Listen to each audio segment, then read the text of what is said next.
Dissledoo. Santa Claus had a broken sleigh, and he was stuck in an outback town in the far north of Australia. He had hit a tree stump and the carriage went flying. Then the reindeers took fright and flew off back home without him. Now he was stuck beneath a gum tree. Luckily it wasn't Christmas yet. It was only November. He'd only been looking to see what route he would take on Christmas Eve. A koala in a tree looked down at him. "Santa, you must be hot in all those clothes," he said. "In the North Pole, it is cold at Christmas time, but in Australia, it is summer." Santa looked down at his clothes. His furry boots were black and heating up in the sun. The fur trim on his coat was damp with sweat. He did feel very hot and bothered. A kookaburra laughed at him. "We really need to find you some board shorts and a t-shirt," he cackled. "And a sleigh," Santa said ruefully, looking at the broken pieces, "and something to drag it with. I don't want the children in Australia to miss out on their presents." A clever dingo was going past at that very moment.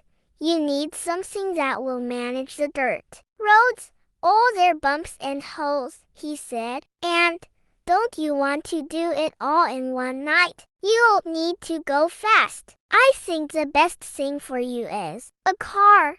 "A car," said Santa. He'd never thought of using a car before.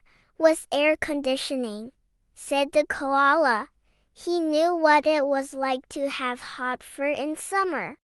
Presently a magpie popped by, who had heard about Santa's predicament. He had borrowed some clothes from a surfer. He had just nipped them off the clothesline. There was a red pair of board shorts, a white t-shirt, and some flip-flop songs.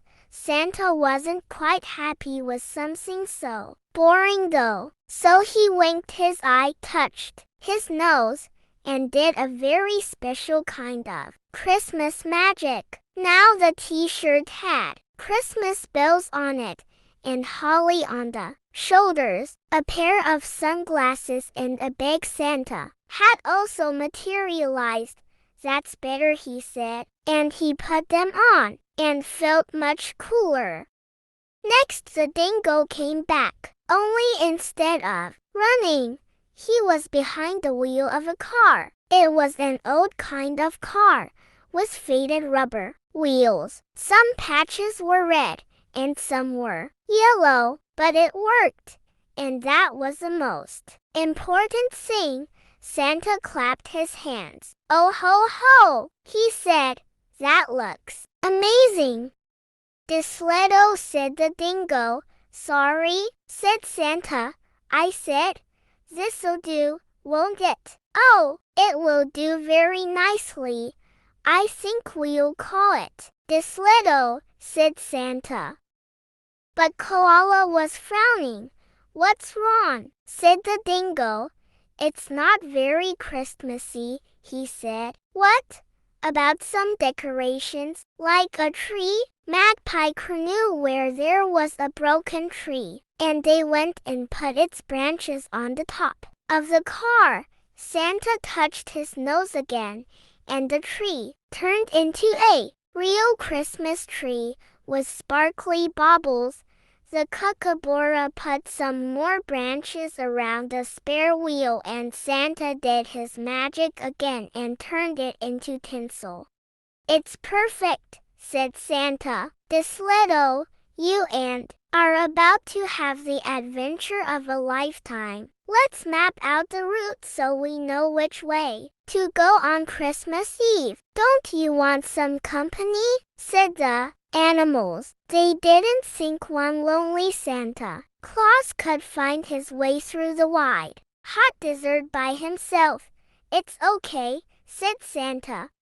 And it was okay. He drove around the outback with his little notebook and planned exactly where he would go on Christmas Eve. It all seemed easy enough. At the end, he parked Dissledoo in the car park in Darwin and patted him on the bonnet.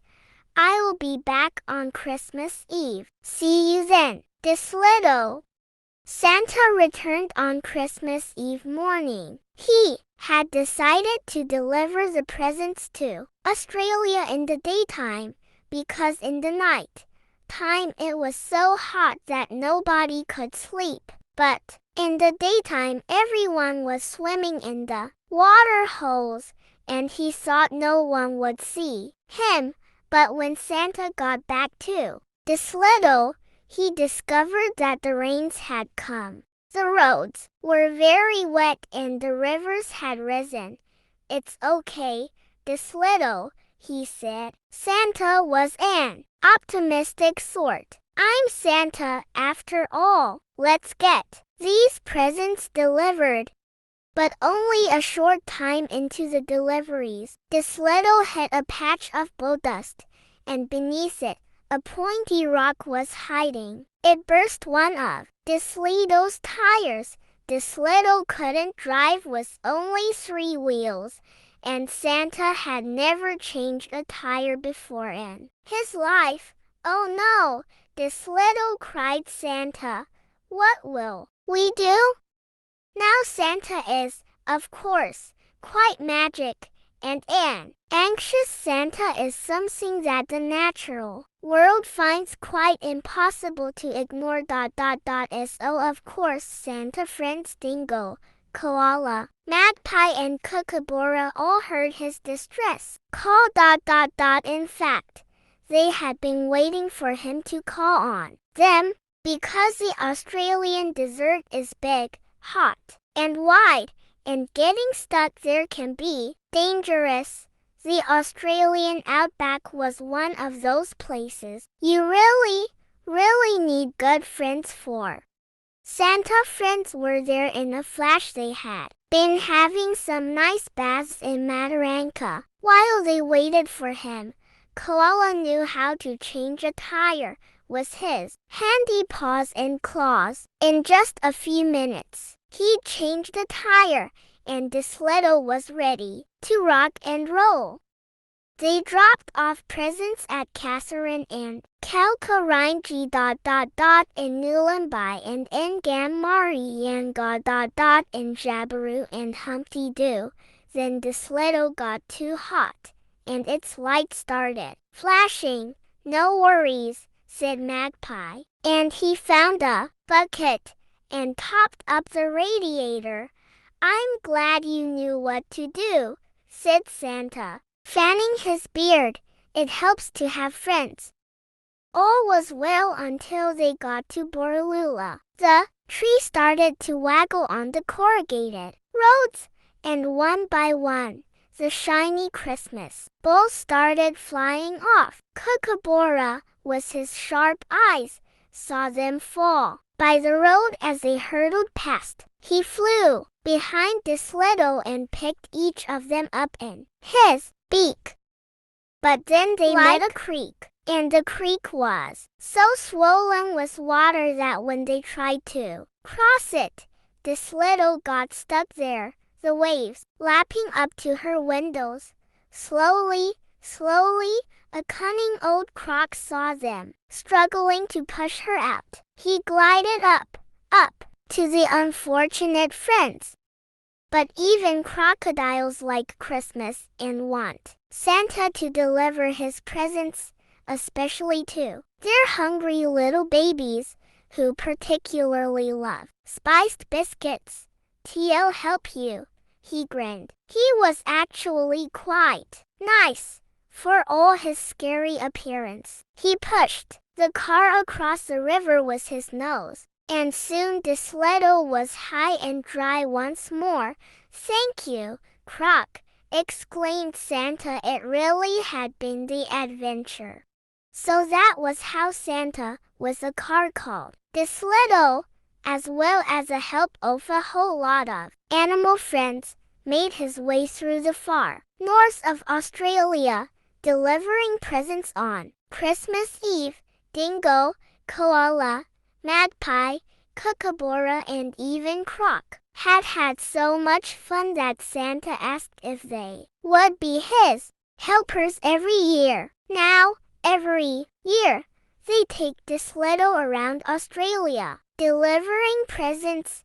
Then after that is done, they take a plane to the North Pole, where they sit beside him on his regular sleigh as he delivers the presents to the children in all the other parts of the world. Because doing a job is so much easier if you have friends to do it alongside with. But what this means is, even if you don't live in Australia, you might just happen to see a koala, a dingo, a kookaburra, a magpie or a crocodile on Christmas Eve. If you do, you know why. Thanks for watching.